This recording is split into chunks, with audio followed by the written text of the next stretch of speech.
Ini yang telah memberi kata-kata sambutannya. Semoga apa yang beliau sampaikan, pesankan kepada kita bisa kita jalani dalam sehari-hari. Baik, kok mau sambutan gak nih?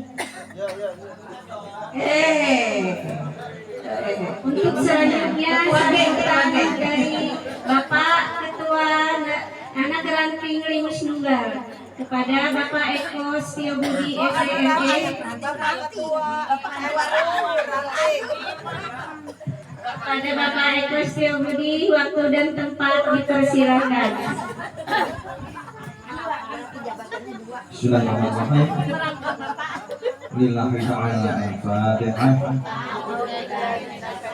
Bismillahirrahmanirrahim. Alhamdulillahirabbil alamin arrahmanir rahim maliki yaumiddin. Iyyaka na'budu wa iyyaka nasta'in ihdinas siratal mustaqim siratal ladzina an'amta 'alaihim ghairil maghdubi 'alaihim waladdallin. Bismillahirrahmanirrahim. Allahumma shalli ala sayyidina Muhammadin abdika wa nabiyyika wa rasulika an-nabiyil ummi wa ala alihi washabihi wasallam tasliman bi qadri 'azamatika fi kulli waqtin mahim. Yang saya hormati Bu Ustadzah Haji Mariani, Ketua Ranting Muslimat NU Desa Limus Nunggal, Teh Lela, Ketua Anak Ranting Muslimat NU Pangkalan 9, dan jajarannya Bu Ustadzah Siti Mariani dan jajarannya, kemudian Abah Jaja, Ketua Anak Ranting Pangkalan 9, kemudian Bang Irsa Yusuf, Ketua Halakoh Torekoh Sadiliyah Jelengsi, kemudian Pak Mustafitan, Ketua Anak Ranting Kampung Bakong, Kang Yono, Ketua Ansor, Kang Adi, Satporkel, Komandan Bansar Limus Nunggal dan jajarannya, kemudian Ketua CGHNU, Kang Nabil, Ketua Ibnu Ikatan Pelajar Nahdlatul Ulama, kemudian Ustadz Abdul Qadir, Ketua Pagar Musa,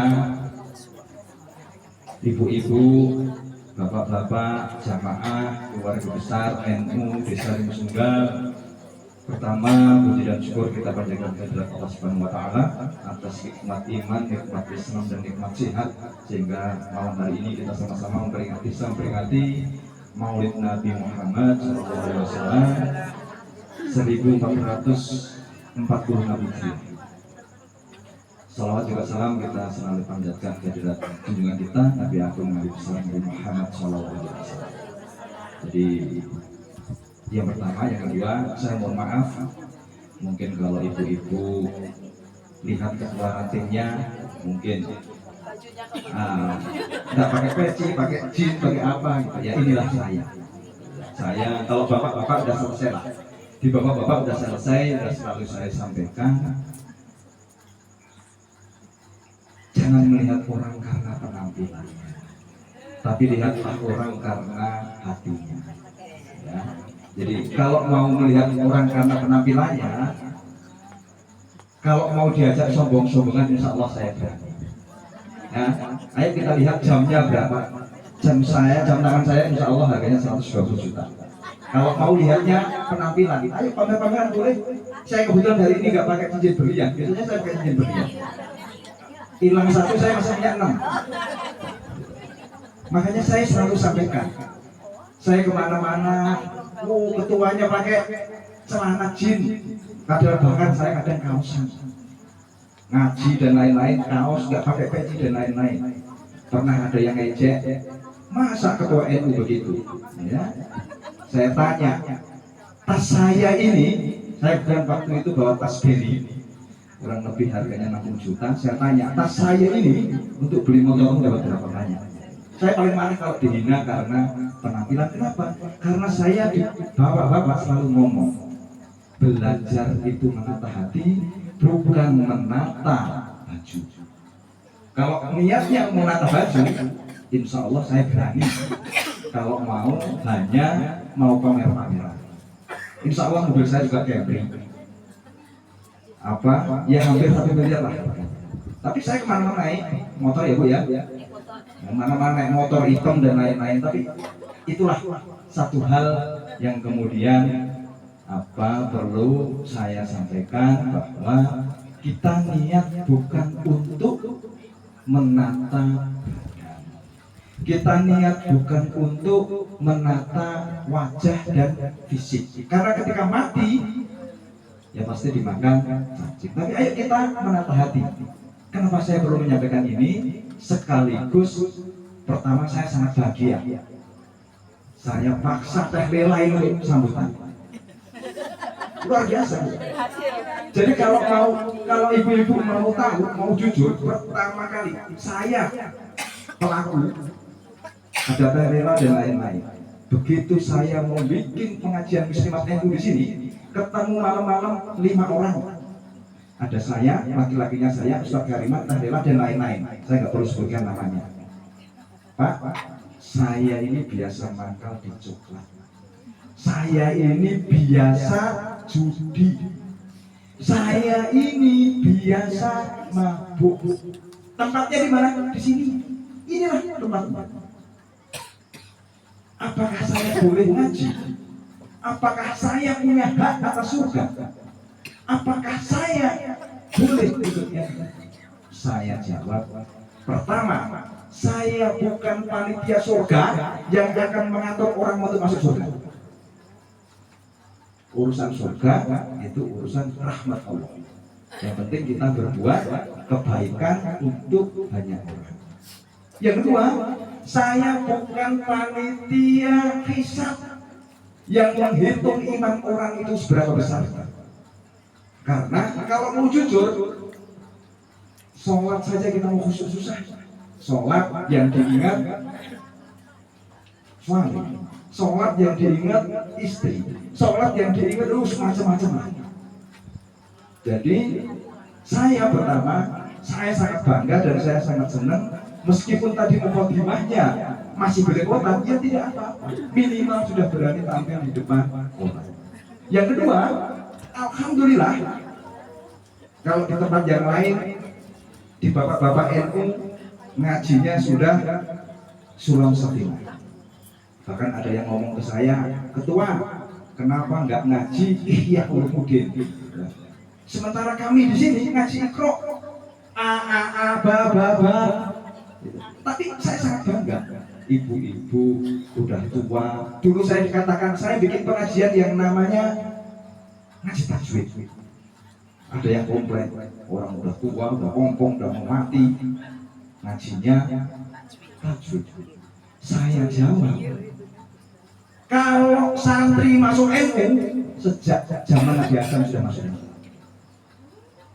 Orang santri kayak saya, Ustadz Ibnu, Ustadz Sajidin, aktif di NU sudah biasa.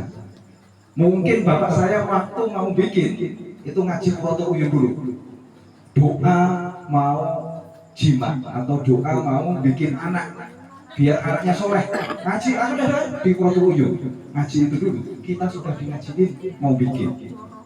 Ketika hamil 3 bulanan, 4 bulanan, 7 bulanan, ketika lahir dibacain gunting rambut, akikah dan lain-lain. Jadi bukan satu hal yang prestasi. Ketika bagi saya, ketika NU orang ikut NU itu santri, bagi saya biasa. Tapi ketika orang seperti Teh Lela, orang seperti Abah Jaja, orang seperti yang ngomong ke saya ini mangkalnya di coklat, saya ini tukang judi, saya ini tukang mabuk, bergabung dengan kami di NU, itulah yang namanya prestasi. Jadi saya pun selalu sampaikan begitu.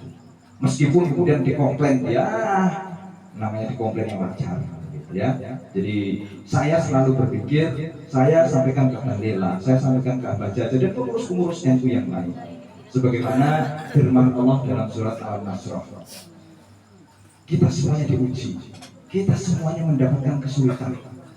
Bagaimana kemudian saya harus mendampingi Pak Titan, Pak Ngersa Yusuf, tiap hari saya dampingi. Bukan karena saya pengangguran, bukan, saya juga banyak pekerjaan, sama.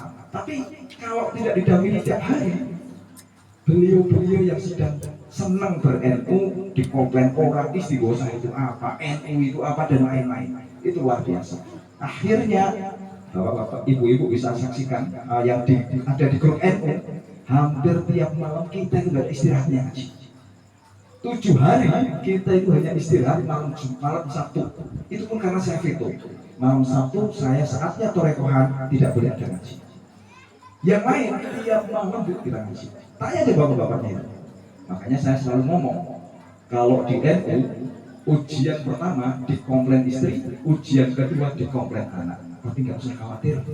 Kata Imam Ghazali, siapapun yang sabar menghadapi istri itu adalah calon wali.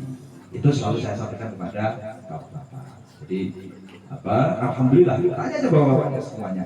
Tanya Bu Titan, istrinya aktif di Muslimat, suaminya ketua anak ranting kamu bakok, bapaknya tiap malam masih bareng saya, pulang jam 1, pulang jam 2, tiap malam, karena sudah sangat mencintai NU. Sama dengan Tahlela, sama alhamdulillah. Jadi berkat perjuangan dengan Bu Haji Maryani, hampir 3 tahun ya Bu kita ya, hampir 3 tahun kita eksis, semuanya ada. Jadi mau nyari tukang smoke, mau nyari yang jagain, kita punya Ansor, punya Banser, punya Pagar Nusa, punya JGHN dan lain-lain. Alhamdulillah hampir 3 tahun ini kita istiqomah, dan alhamdulillah kita juga tidak pernah bicara soal duitnya dari mana. Alhamdulillah malam ini kita bisa begini, saya juga nggak tahu. Tiba-tiba saya diundang Tahlela mau acara maulid, duitnya dari mana katanya.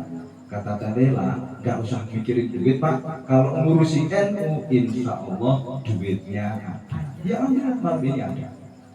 Malam ini ada, dan itu menjadi bahwa NU ini sebuah jamiah, sebuah organisasi yang sangat barokah. Saya ambil contoh, misalkan saya kemarin ke bapak-bapak, saya ambil contoh.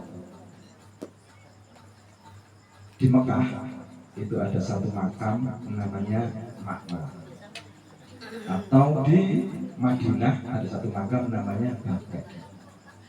Kenapa? Apakah kemudian orang Mekah itu tidak ahli sholat? Saya hakul yakin ahli sholat.